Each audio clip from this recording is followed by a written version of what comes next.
ഇനി പതാക ഉയർത്തൽ ചടങ്ങാണ്. ശാലിനി ഒരിക്കൽ കൂടി ഒപ്പം ചേരുന്നുണ്ട്. ശാലിനി, ഇന്ന് എന്തൊക്കെയാണ് പ്രധാനപ്പെട്ട ഇനങ്ങൾ?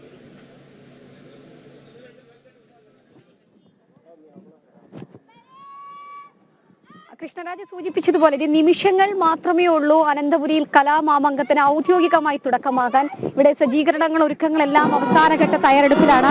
നമ്മളിപ്പോൾ കാണുന്നത് ബാൻഡ് മേളം, ഒപ്പം തന്നെ NCC കേഡറ്റുകളുണ്ട്, SPC പോലീസ് ഉണ്ട്. ഇവരൊക്കെയാണ് അകമ്പടിയായി ഈ ഒരു പരിപാടിക്ക് ഔദ്യോഗികമായി കൊടി അല്ലെങ്കിൽ പതാക ഉയർത്തുമ്പോൾ സാക്ഷ്യം വഹിക്കാൻ പോകുന്നത്. വിദ്യാഭ്യാസ വകുപ്പ് ഡയറക്ടർ അല്പസമയത്തിനകം നമ്മൾ ഈ കാണുന്ന ഈ വിദ്യാദേവതയെ സൂചിപ്പിക്കുന്ന വീണ, ആ വീണയിൽ തയ്യാറാക്കിയിട്ടുള്ള കൊടിമരത്തിൽ ഔദ്യോഗികമായി കലാമാമാങ്കത്തിന്റെ കൊടിയുയർത്തും. അതിനുശേഷം 10 മണിയോടുകൂടിയാണ് തൊട്ട് സമീപത്തായി ഒരുക്കിയിട്ടുള്ള ഈ ഒരു MDയുടെ പേരിൽ, MDയെ അനുസ്മരിപ്പിച്ചുകൊണ്ട് അല്ലെങ്കിൽ MDയുടെ ഓർമ്മകൾ ഉറങ്ങുന്ന ഈ മണ്ണിലേക്ക് MDക്ക് ആദരം നൽകിക്കൊണ്ടുള്ള MD നിള വേദി എന്നറിയപ്പെടുന്ന 1ാം വേദിയിൽ മുഖ്യമന്ത്രി പിണറായി വിജയൻ ഔദ്യോഗികമായി ഉദ്ഘാടനം നിർവഹിക്കും. ആ ഉദ്ഘാടനത്തിനായി കാത്തിരിക്കുകയാണ് സാംസ്കാരിക കേരളവും ഒപ്പം തന്നെ വിദ്യാഭ്യാസ വകുപ്പും. 15,000-ലധികം വരുന്ന വിദ്യാർത്ഥികൾ. പക്ഷേ ഈ ഒരു ഉദ്ഘാടനം ഔദ്യോഗികമായി കഴിയുന്നതോടുകൂടി വിദ്യാഭ്യാസ മന്ത്രി ഇപ്പോൾ സൂചിപ്പിച്ചതുപോലെ അതിനുശേഷം 1 മണിക്കൂറിന് ശേഷം ഔദ്യോഗികമായി പരിപാടികളൊക്കെ തുടരും.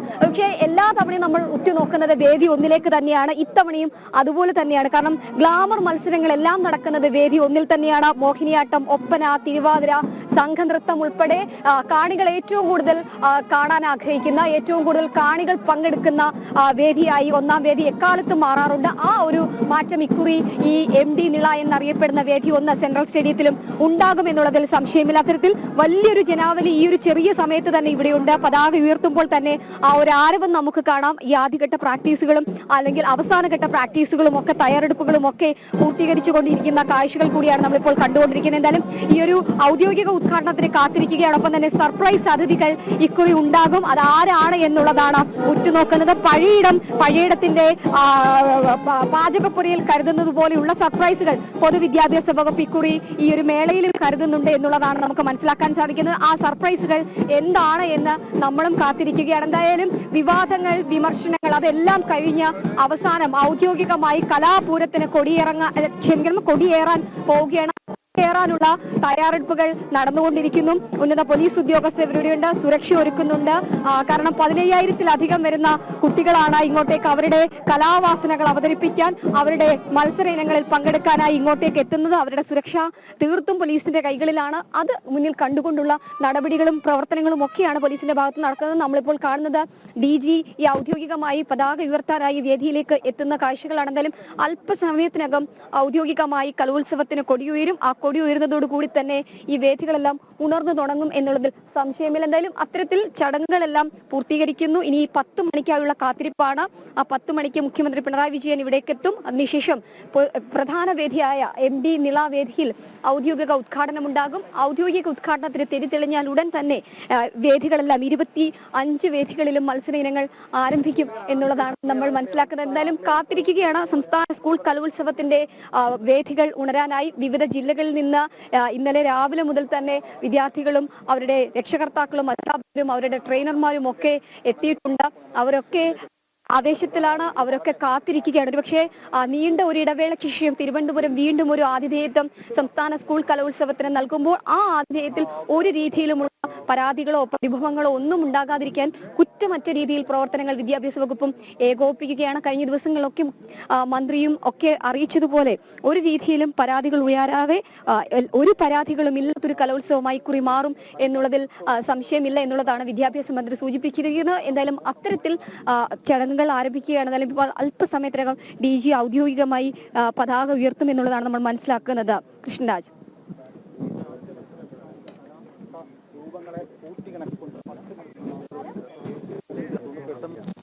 കൗമാര കലോത്സവം അതിൻ്റെ എല്ലാ പ്രൗഢിയോടും കൂടി ഈ മെയിൻ വേദി അടക്കമുള്ള 25ഓളം വേദികളിൽ ഇന്ന് ബഹുമാനപ്പെട്ട മുഖ്യമന്ത്രി ഉദ്ഘാടനം ചെയ്യുന്നതോടുകൂടി വരുന്ന 5 ദിനരാത്രങ്ങൾ കേരളത്തിൻ്റെ എല്ലാ ശ്രദ്ധയും ഇവിടേക്ക് എത്തുമാറ് എല്ലാ സംവിധാനങ്ങളും നാം ചെയ്തു കഴിഞ്ഞിട്ടുണ്ട്.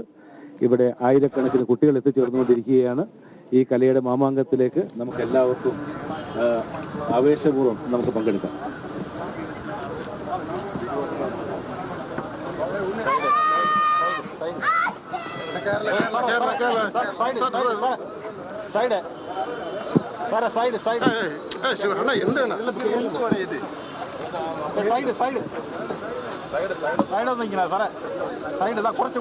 ഇതാരെ ക്യാമറ കൊണ്ട് കേട്ടണ ക്യാമറ ബാക്ക് ഇതാരെ ക്യാമറ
അങ്ങനെ ഔദ്യോഗികമായി കലാപൂരത്തിന് കൊടി ഉയർന്നിരിക്കുകയാണ്.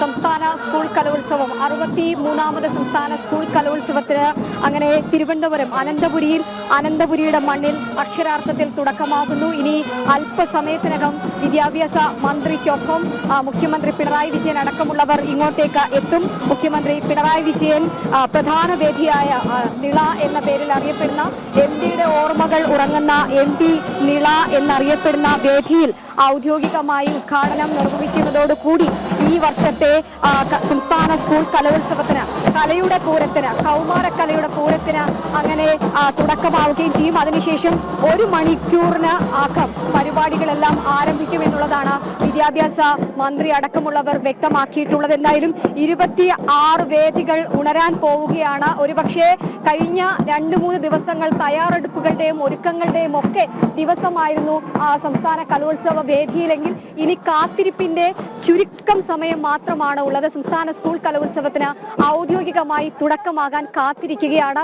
ഒരുക്കങ്ങളും സജ്ജീകരണങ്ങളും എല്ലാം പൂർത്തിയാക്കിക്കൊണ്ട് വിശിഷ്ട അതിഥികളെ അടക്കം സ്വീകരിക്കാൻ അല്ലെങ്കിൽ അവരെ ആനയിക്കാനായി കാത്തിരിക്കുകയാണ് MP നിള എന്നറിയപ്പെടുന്ന 1ാം വേദി. ഇവിടെ വിദ്യാർത്ഥികളൊക്കെ എത്തിത്തുടങ്ങിയിട്ടുണ്ട്, കാണികൾ എത്തിത്തുടങ്ങിയിട്ടുണ്ട്, അധ്യാപകർ, രക്ഷകർത്താക്കൾ, സംഘാടകർ ഉൾപ്പെടെ വേദി ഇപ്പോൾ തന്നെ ഒരു പകുതി നിറഞ്ഞ മട്ടിലേക്ക് നീങ്ങിയിരിക്കുന്നു. വിദ്യാർത്ഥികൾ അടക്കമുള്ളവർ വിവിധ സ്കൂളുകളിൽ നിന്ന്, സംസ്ഥാനത്തിന്റെ വിവിധ ജില്ലകളിൽ നിന്ന് കഴിഞ്ഞ ദിവസം നേരത്തെ തന്നെ എത്തി ഇവിടെ ഒരുക്കിയിട്ടുള്ള സജ്ജീകരണങ്ങളിലൊക്കെ അവർ നിൽക്കുകയാണ്. വിശ്രമമൊക്കെ പൂർത്തിയാക്കി ഇന്ന് രാവിലെ അവർ അണിഞ്ഞൊരുങ്ങി ഈ കലാവേദിയിലേക്ക് അല്ലെങ്കിൽ കലാപൂരം നടക്കുന്ന വേദിയിലേക്ക് എത്തിക്കൊണ്ടിരിക്കുകയാണ്. കുട്ടികളൊക്കെ വളരെ ഊർജ്ജസ്വലരായി അക്ഷരാർത്ഥത്തിൽ അവർ എല്ലാം തന്നെ കലോത്സവത്തിന് പൂർണ്ണമായും ഒരുങ്ങിക്കഴിഞ്ഞു വന്നിരിക്കുകയാണ്. എന്തായാലും നമ്മൾ എല്ലാ രീതിയിലുള്ള വിവരങ്ങളും എല്ലാ അപ്ഡേഷനുകളും ആദ്യം പ്രേക്ഷകരിലേക്ക് എത്തിക്കാൻ ടീം ജനവും തയ്യാറായി കഴിഞ്ഞിട്ടുണ്ട് എന്നുള്ളതാണ്. പല ജില്ലകളിൽ നിന്ന്, പല ദേശത്ത് നിന്ന്, പല വണ്ടികൾ കയറി, പല വാഹനങ്ങളിൽ കയറി ഒക്കെ അവർ അനന്തപുരിയുടെ മണ്ണിലേക്ക്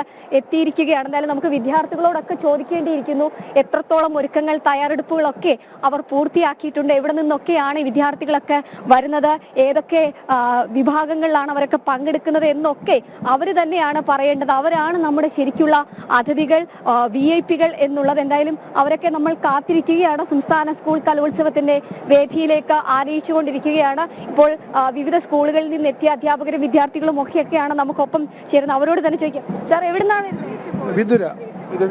മനക്കോട് സ്കൂളിൽ നിന്നാണ് വരുന്നത്. ഏതൊക്കെ ഐറ്റംസിനാണ് കുട്ടികളുള്ളത്? ഞങ്ങള് ഭരതനാട്യത്തിലുണ്ട്. നീണ്ട ഇടവേളയ്ക്ക് ശേഷം തിരുവനന്തപുരത്തോട്ട് കലോത്സവം വന്നേക്കാണ്. അപ്പൊ കുട്ടികളൊക്കെ ഒരുക്കുന്ന സമയത്തൊക്കെ ഉണ്ടായിരുന്ന ടെൻഷനൊക്കെ മാറിയോ? ഏകദേശം എല്ലാം മാറി. ടീച്ചർ എന്ത് പറയുന്നു, പിള്ളേരെല്ലാം ഉഷാറായോ? ഉഷാറാണ്. ഏതൊക്കെ ഐറ്റംസിന് അവിടെ നിന്ന് വിദ്യാർത്ഥികൾ? അവിടെ നിന്ന് മോഹിനിയാട്ടത്തിന് ഒരു കുട്ടിയുണ്ട് ഹൈസ്കൂളിൽ നിന്ന്. സ്കൂൾ അടച്ച് എല്ലാവരും ഇങ്ങ് വന്നിട്ടുണ്ടോ? ഇല്ല, എല്ലാവരും ഇല്ല, എന്നാലും പറ്റുന്ന കുട്ടികളെ കൊണ്ടുവരാൻ വേണ്ടി ശ്രമിച്ചിട്ടുണ്ട്. തലസ്ഥാനത്തിന്റെ ഇടവേളയ്ക്ക് ശേഷം കലോത്സവം ഇങ്ങ് തിരുവനന്തപുരത്ത് എത്തിയേക്കാണ്. കുട്ടികളെയും കൊണ്ട് വന്നേക്കുന്നു. എങ്ങനെയുണ്ട്? അവർ ഭയങ്കര സന്തോഷമാണ്. ഒരു കുട്ടി മോഹിനിയാട്ടത്തിന് പാർട്ടിസിപ്പേറ്റ് ചെയ്യുന്നുണ്ട്. ഇത് കഴിഞ്ഞിട്ട് ഫസ്റ്റ് പ്രോഗ്രാം മോഹിനിയാട്ടമാണ്. കാണാൻ കാത്തിരിക്കുകയാണ്. എക്സൈറ്റഡ് ആണോ? ഏതൊക്കെ നിങ്ങളുടെ കൂട്ടുകാരൊക്കെ പങ്കെടുക്കുന്നുണ്ടോ? കുറച്ചുപേരൊക്കെ ഉണ്ട്. കാണാൻ വേണ്ടി വന്നതാണ്. എങ്ങനെയുണ്ട്? സന്തോഷം. എല്ലാം കാണാൻ ആദ്യമായിട്ടാണോ കലോത്സവത്തിന്? അതെ, ആദ്യമായിട്ടാ. എങ്ങനെയുണ്ട്? പിള്ളേർക്കൊക്കെ ഒരു all the best. All the best. ആക്റ്റീവായിട്ട് എത്തിയിരിക്കുകയാണ്. അവരുടെ കൂടെയുള്ള അവരുടെ സുഹൃത്ത് സഹപാഠികളൊക്കെ മത്സരത്തിന് പങ്കെടുക്കുന്നുണ്ട്. നമുക്ക് പിന്നിലായി വേദി കാണാം. അണിഞ്ഞൊരുങ്ങി അങ്ങനെ അനന്തപുരിയുടെ മണ്ണിൽ ആ വേദി ഇങ്ങനെ നിൽക്കുകയാണ്. ആ വേദിയിലേക്ക് ഓരോ വിദ്യാർത്ഥികളായി ഇനി 10 മണിയോടുകൂടി ഉദ്ഘാടനം കഴിഞ്ഞതിന് ശേഷം വിദ്യാർത്ഥികൾ എത്തിത്തുടങ്ങും. എന്തായാലും ഇപ്പോൾ NCC, NSS വോളണ്ടിയർമാർ ഉൾപ്പെടെയുള്ളവർ, ഒപ്പം തന്നെ സ്കൗട്ട് ആൻഡ് ഗൈഡ് അടക്കമുള്ള വോളണ്ടിയർമാർ ഇവിടെയുണ്ട്. സുരക്ഷ ഒരുക്കുന്നത് SPC പോലീസിലെ കുട്ടികളും ഒക്കെയാണ്. ഒപ്പം തന്നെ സംസ്ഥാന പോലീസിന്റെ പ്രത്യേക സുരക്ഷാ വലയത്തിലാണ്. അത് മാത്രമല്ല, ഒരുപക്ഷെ ഹരിതചട്ടം പാലിച്ചുകൊണ്ടുള്ള ഒരു സംസ്ഥാന സ്കൂൾ കലോത്സവം, അതാണ് ഇക്കുറി സംസ്ഥാന കലോത്സവത്തിന്റെ പ്രത്യേകതയായി മാറുന്നത്. ഒരുപക്ഷെ അത് പൂർണ്ണമായും നടപ്പിലാക്കിക്കൊണ്ടുള്ളൊരു സമാധാനപരമായ ഒരു അന്തരീക്ഷം ഈ കലോത്സവ വേദിയിൽ ഉണ്ടാക്കുക എന്നുള്ളതാണ് വിദ്യാഭ്യാസ വകുപ്പും ആലോചിക്കുന്നത്. കാരണം അത്രയധികം ആളുകളാണ് ഇങ്ങോട്ടേക്ക് എത്തുന്നത്. പൂർണ്ണമായും ഈ ഹരിതചട്ടം പാലിച്ചില്ലെങ്കിൽ ഒരുപക്ഷെ വലിയ രീതിയിലുള്ള ആശങ്കകൾ തലസ്ഥാനത്തുണ്ടാകും. അതുകൊണ്ട് അത്തരത്തിൽ ഒരു ആശങ്കകളും ഉണ്ടാകാതെ പൊതുവിദ്യാഭ്യാസ വകുപ്പ് അത്തരത്തിലുള്ള നടപടികളൊക്കെ സ്വീകരിക്കുകയാണ്. എന്തായാലും വേദികളൊക്കെ നിറഞ്ഞു തുടങ്ങി. വിദ്യാർത്ഥികളൊക്കെ എത്തിയിട്ടുണ്ട്. ഇനിയിപ്പോൾ അവസാനഘട്ട തയ്യാറെടുപ്പുകൾ വേദിയിൽ പൊതുവിദ്യാഭ്യാസ ഡയറക്ടർ വിലയിരുത്തുന്ന കാഴ്ചകൾ നമുക്ക് ഇവിടെ നിന്ന് കാണാൻ സാധിക്കും. അവർ ആ തയ്യാറെടുപ്പുകളൊക്കെ പൂർത്തീകരിച്ചുകൊണ്ടിരിക്കുകയാണ്. വേദിയുടെ സജ്ജീകരണങ്ങളൊക്കെ പൂർത്തീകരിക്കുകയാണ്. നമ്മൾ ഇന്നലെയൊക്കെ ഇവിടെ നിന്ന് തത്സമയം പ്രേക്ഷകരിലേക്ക് വിവരങ്ങൾ എത്തിക്കുമ്പോൾ നമ്മൾ പറഞ്ഞിരുന്നു ഇവിടെയൊക്കെ നാളെ നിറയാനുള്ളതാണ്. അത് തന്നെയാണ്. ഈ ഒരു രാവിലെ 9 മണിക്ക് പതാക ഉയർത്തിയതേ ഉള്ളൂ. മുഖ്യമന്ത്രി അടക്കമുള്ളവർ ഈ വേദിയിലേക്ക് എത്താൻ ഇനിയും 1 മണിക്കൂറോളം ഉണ്ട്. പക്ഷെ ആ 1 മണിക്കൂറിന് മുൻപ് ഇവിടുത്തെ കസേരകളൊക്കെ നിറഞ്ഞുകൊണ്ടിരിക്കുകയാണ്. തത്സമയം പ്രേക്ഷകരിലേക്ക് ഈ അപ്ഡേഷനുകൾ, വിവരങ്ങളൊക്കെ എത്തിക്കാനായി നമ്മൾ ദൃശ്യങ്ങളിൽ കാണുന്നത് പോലെ തന്നെ മാധ്യമ പ്രവർത്തകരുടെ ഒരു വലിയ സംഘമുണ്ട്. ജനം TV അടക്കമുള്ള വലിയ മാധ്യമ സംഘം ഇവിടെയുണ്ട്. തത്സമയം പ്രേക്ഷകരിലേക്ക് വിവരങ്ങൾ എത്തിക്കും. ഒപ്പം തന്നെ അതിന് വേണ്ടിയിട്ടുള്ള സജ്ജീകരണങ്ങൾ വിദ്യാഭ്യാസ വകുപ്പിന്റെ ഭാഗത്തുനിന്ന് ഒരുക്കിയിട്ടുണ്ട്. എനിക്ക് പിന്നിലായി ആ വേദി ഇങ്ങനെ നമുക്ക് കാണാൻ സാധിക്കും. ഇങ്ങനെ അണിഞ്ഞൊരുങ്ങി നിൽക്കുകയാണ് ആ വേദി എന്നുള്ളത്. ഒരുപക്ഷെ നീണ്ട 10 വർഷത്തെയൊക്കെ ഇടവേളയ്ക്ക് ശേഷമാണ് തലസ്ഥാന നഗരം ഒരു ഇത്രയധികം ഒരു വലിയ ഉത്സവത്തിന് വേദിയാകുന്നത്. കുട്ടികൾ ഇത്രയധികം ഇങ്ങോട്ടേക്ക് എത്താൻ പോകുന്നത്. അപ്പോൾ അവരെ സ്വീകരിക്കാൻ ഒരു രീതിയിലും കുറവുകൾ ഉണ്ടാകാതെ എല്ലാം സമാധാനപരമായി തീർക്കാൻ വേണ്ടിയിട്ടുള്ള അവസാനഘട്ട തയ്യാറെടുപ്പുകളാണ്. പോഡിയവും അടക്കമുള്ള കാര്യങ്ങൾ നമുക്കിവിടെ കാണാം. പോലീസ് ഉദ്യോഗസ്ഥർ ഇവിടെയുണ്ട്. മുഖ്യമന്ത്രി അടക്കമുള്ളവർ എത്തുന്നത് കൊണ്ട് തന്നെ സുരക്ഷാ ക്രമീകരണങ്ങൾ അവർ വിലയിരുത്തുന്നുണ്ട്. VIP കസേരകൾ ഫ്രണ്ടിലുണ്ട്. പ്രത്യേക പവലിയനുകൾ തയ്യാറാക്കി, പ്രത്യേകമായി ഇരിപ്പിടങ്ങൾ തയ്യാറാക്കിയാണ് ഓരോ VIP-കളെയും അവർ ക്ഷണിക്കുന്നത്. പക്ഷേ സർപ്രൈസ് അതിഥികൾ ഇക്കുറി ഉണ്ടാകുമോ എന്നുള്ളതാണ് നമ്മൾ ഇനി കണ്ടറിയേണ്ടത്. എന്തായാലും മുൻപ് സൂചിപ്പിച്ചതുപോലെ തന്നെ ഒരു സർപ്രൈസ് എന്തായാലും വിദ്യാഭ്യാസ വകുപ്പ് ഒളിപ്പിച്ചു വെച്ചിട്ടുണ്ട് എന്നുള്ളതാണ്. ഇപ്പോൾ നമ്മൾ കാണുന്നത് ഭക്ഷ്യമന്ത്രി വേദിയിലേക്ക് എത്തുകയാണ്. അദ്ദേഹത്തിന്റെ പ്രതികരണം കൂടി നമുക്ക് കേൾക്കാം. സാറേ, കലോത്സവം തുടങ്ങാൻ ഇനി മണിക്കൂറുകളൊന്നും ഇല്ല, കുറച്ച് സമയം. എങ്ങനെയുണ്ട് കലോത്സവത്തിൽ? എല്ലാ വേദികളിലും കുട്ടികളെ വരവേൽക്കാൻ വേണ്ടി സംഘാടകരെല്ലാം കാത്തു നിൽക്കുകയാണ്, മാധ്യമങ്ങൾ കാത്തു നിൽക്കുകയാണ്. അതിഗംഭീരമായ കലോത്സവമായി മാറാനാണ് നഗരം ആഗ്രഹിക്കുന്നത്. ആ നിലയിലുള്ള എല്ലാ പ്രവർത്തനങ്ങളും വിവിധ കമ്മിറ്റികൾ നടത്തിയിട്ടുണ്ട്. ശേഷം തലസ്ഥാനത്തേക്ക് കലോത്സവം. അതെ, 10 വർഷത്തിന് മുമ്പ് അതിന്റെ സംഘാടനത്തിൽ ഉണ്ടായിരുന്ന ഒരാളാണ് ഞാൻ. കാലം 10 വർഷം കഴിയുമ്പോൾ അതിഗംഭീരമാകാനുള്ള തയ്യാറെടുപ്പിലാണ് നടക്കുന്നത്. അവരൊക്കെ തിരക്കിലാണ്. അതിന്റെ മുഖ്യമന്ത്രി അടക്കമുള്ളവർ അതിന്റെ തിരക്കിലൊക്കെയാണ്. അദ്ദേഹം സൂചിപ്പിച്ചതുപോലെ തന്നെ 10 വർഷത്തിന്റെ ഇടവേളയ്ക്ക് ശേഷം കലോത്സവം അനന്തപുരിയിലേക്ക് എത്തുമ്പോൾ കുറ്റമറ്റ രീതിയിൽ അത് നടപ്പിലാക്കുക, വിദ്യാർത്ഥികളെ സമാധാനപരമായി സുരക്ഷിതമായി മടക്കി അവരുടെ വീടുകളിലേക്ക് അയക്കുക, ഒപ്പം തന്നെ സ്വർണ്ണക്കപ്പ് അടക്കമുള്ളവ സുരക്ഷിതമായി വിജയരുടെ കൈകളിലേക്ക് എത്തിക്കുക. ആ ഒരു വലിയ ഉത്തരവാദിത്തമാണ് അനന്തപുരി എന്ന് പറയുന്ന ഈ നഗരം ഏറ്റെടുത്തിട്ടുള്ളത്. പക്ഷേ ഔദ്യോഗിക പ്രഖ്യാപനം വന്ന അന്നു മുതൽ തന്നെ അനന്തപുരി ഉറങ്ങാതെ കാത്തിരിക്കുകയാണ് ഇത്രയധികം കുട്ടികളെ കാണാൻ, അവരുടെ കലാ വാസനകൾ അവതരിപ്പിക്കാനുള്ള വേദികൾ തയ്യാറാക്കാൻ. ഇന്നലെയൊക്കെ നമ്മൾ രാത്രി ഇവിടെ എത്തുമ്പോൾ ഉറങ്ങാതെ ആളുകൾ, ഒരുപക്ഷെ 5 രാപ്പകലുകളാണ് നമ്മൾ ഉറങ്ങാതെ ഇരിക്കുന്നെങ്കിൽ അതിനും ദിവസങ്ങൾക്ക് മുൻപേ ഉറങ്ങാതെ ഇരുന്ന ഒരുപാട് പേരുണ്ട്. അവരുടെയൊക്കെ കഷ്ടപ്പാടാണ് ഈ ജർമ്മൻ ടെക്നോളജിയിലുള്ള ഈ അത്യാധുനിക സംവിധാനത്തോടു കൂടിയുള്ള വേദി, അവരുടെ തയ്യാറെടുപ്പുകൾ, ഒപ്പം തന്നെ സൗണ്ട് സിസ്റ്റം, അവർക്ക് ചൂടടിക്കാതിരിക്കാനുള്ള സംവിധാനങ്ങൾ ഒരുക്കുക, വെള്ളം ഒരുക്കുക, കുടിവെള്ളം ഓരോ മേഖലകളിലും എത്തിക്കുക, ഒപ്പം തന്നെ അവർക്ക് ഗ്രീൻ റൂം സജ്ജീകരിക്കുക, ബാത്റൂമുകൾ സജ്ജീകരിക്കുക, ഇതിനൊക്കെയുള്ള സൗകര്യങ്ങൾ ഒരുക്കി ഒരുപാട് പേരുടെ കഠിന പ്രയത്നം ഈ ഒരു മേളയ്ക്ക് പിന്നിലുണ്ട്. അതുകൂടി നമ്മൾ കാണേണ്ടിയിരിക്കുന്നു. എന്തായാലും വിദ്യാർത്ഥികളൊക്കെ ഇപ്പോൾ ഇവിടെ എത്തിയിട്ടുണ്ട്. അവരൊക്കെ അവരുടെ വിദ്യാർത്ഥികളുമായി അല്ലെങ്കിൽ അവർ സുഹൃത്തുക്കളുമായിട്ടൊക്കെ കാഴ്ചകൾ പങ്കുവെക്കുന്ന, അവരുടെ ആശയങ്ങളൊക്കെ പങ്കുവെക്കുന്ന കാഴ്ചകൾ കൂടി നമുക്ക് കാണാൻ സാധിക്കുന്നത്. മത്സരത്തിലൊക്കെ പങ്കെടുക്കുന്നുണ്ടോ? ഇല്ല. എങ്ങനെയാ കൂട്ടുകാരെ അഭിനന്ദിപ്പിക്കാൻ വന്നതാണോ? എങ്ങനെയുണ്ട് സംസ്ഥാന സ്കൂൾ കലോത്സവത്തിൽ പങ്കെടുക്കാൻ വന്നത്? ഏത് സ്കൂളിൽ നിന്നാണ്? Fort girls mission high school. അവിടെ ആരൊക്കെ പങ്കെടുക്കുന്നുണ്ട്? നമ്മുടെ സീനിയേഴ്സ് പങ്കെടുക്കുന്നു. നിങ്ങൾക്ക് എന്താ പങ്കെടുക്കാത്തത്? നമ്മളുണ്ട്, ജില്ല വരെ പോയി. സങ്കടമുണ്ടോ ഇത്രയൊരു വലിയ വേദിയിൽ പങ്കെടുക്കാൻ പറ്റാത്തത്? കുഴപ്പമില്ല. നെക്സ്റ്റ് ഇയർ പിടിക്കും. റവന്യൂ ജില്ലാ കലോത്സവങ്ങളിൽ പങ്കെടുത്ത വിദ്യാർത്ഥികളാണ്. അപ്പോൾ ഇനി ഇതിൽ പങ്കെടുക്കാത്ത വിഷമമൊക്കെ ഉണ്ടെന്ന് ചോദിച്ചാൽ വിഷമമൊന്നുമില്ല, പക്ഷെ അവർ പങ്കെടുക്കുമെന്നുള്ളതാണ്. എന്തായാലും നിങ്ങളൊക്കെ ആദ്യമായിട്ടാണോ കലോത്സവ വേദിയിൽ? എങ്ങനെയാ മത്സരത്തിലൊക്കെ പങ്കെടുക്കുന്ന കൂട്ടത്തിലാണോ? കാത്തിരിക്കുകയാണോ? തിരുവനന്തപുരത്ത് ഒരു ഇടവേളയ്ക്ക് ശേഷം കലോത്സവം വന്നേക്കാണ്. അപ്പൊ സന്തോഷമാണോ? സന്തോഷം. ഇവരൊക്കെ അവരുടെ വിദ്യാർത്ഥികളെ, അവരുടെ കൂടെ പഠിച്ചവരെ, പഠിക്കുന്നവരെയൊക്കെ ആശംസകൾ അറിയിക്കാൻ, അവരുടെ കലാപൂരങ്ങൾ കാണാനൊക്കെ ആയി എത്തിയിട്ടുള്ള വിദ്യാർത്ഥികളാണ്. അധ്യാപകരൊക്കെ ഇവിടെ നമുക്ക് കാണാൻ സാധിക്കും. അവരൊക്കെ വിവിധ ജില്ലകളിൽ നിന്ന് ദിവസങ്ങൾക്ക് മുൻപേ ഇവിടെ എത്തിയ അധ്യാപകരുണ്ട്, വിദ്യാർത്ഥികളുണ്ട്, അതിന് വേണ്ടിയിട്ടുള്ള തയ്യാറെടുപ്പുകൾ നടത്തിയ ട്രെയിനർമാരുണ്ട്. അങ്ങനെ വിവിധ മേഖലകളിൽ പ്രവർത്തിക്കുന്നവരൊക്കെ ഉണ്ട്. അധ്യാപകരോടൊക്കെ നമുക്ക് ചോദിക്കേണ്ടിയിരിക്കുന്നു. ടീച്ചറാണോ അതോ? ടീച്ചറാണ്. ഏത് സ്കൂളിൽ നിന്നാണ്? GVHS പകൽക്കുറി. എങ്ങനെയുണ്ട്? ഇന്നലെ എത്തിയോ അതോ രാവിലെയാണോ? രാവിലെ എത്തിയത്. എത്ര കുട്ടികളുണ്ട് അവിടുന്ന് പങ്കെടുക്കാൻ, അവരുടെ മത്സരങ്ങളൊക്കെ കാണാൻ എത്തിയതാണ്? അവിടെ നിന്ന് 7 കുട്ടികളാണുള്ളത്. മത്സരങ്ങൾ കാണാനും ഉദ്ഘാടന ചടങ്ങ് കാണാനുമാണ് എത്തിച്ചേർന്നത്. ഇടവേളയ്ക്ക് ശേഷം തിരുവനന്തപുരത്ത് ഒരു മത്സരം നടക്കാണ്. അപ്പം ബുദ്ധിമുട്ടൊക്കെ ഉണ്ടായിരുന്നു? യാത്രാ ബുദ്ധിമുട്ട് എന്തെങ്കിലും ഉണ്ടായിരുന്നു ഇങ്ങോട്ടേക്ക് വരാൻ? ഇല്ല, നമുക്ക് യാത്രാ ബുദ്ധിമുട്ടില്ലായിരുന്നു. സുഖമായിട്ട് എത്തി. കപ്പ് മേടിച്ചുകൊണ്ടേ പോകത്തുള്ളോ? ആ കപ്പിന് വേണ്ടി പ്രതീക്ഷിച്ചിരിക്കുക ഞങ്ങള്. ഒരേ സ്കൂളിൽ തന്നെ? ഒരേ സ്കൂളിൽ തന്നെയാണ്, പകൽക്കുറി. വിദ്യാർത്ഥികളൊക്കെ എങ്ങനെയുണ്ട്? സൂപ്പറാണോ? സൂപ്പറാണ്. മത്സരം അവതരിപ്പിക്കുന്ന ആള് ഏതാണ് ഇനം? ഏത് ഇനമാണ്? എന്താ അവതരിപ്പിക്കുന്നത്? ജില്ലയിൽ ഏത് ഐറ്റംസിനാണ്? അറബിക് പദ്യവും അറബിക് കഥയും. അറബി പദ്യം നിങ്ങൾക്ക് വേണ്ടി പാടും, ഒരു 2 വരി പാടിക്കേ. അറബി ഗാനം പോരെ?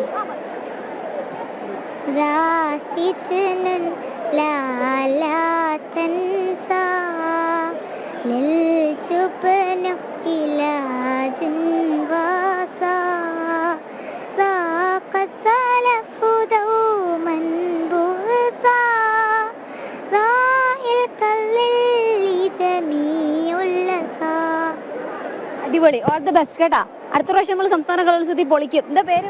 അസ്രാ മറിയം.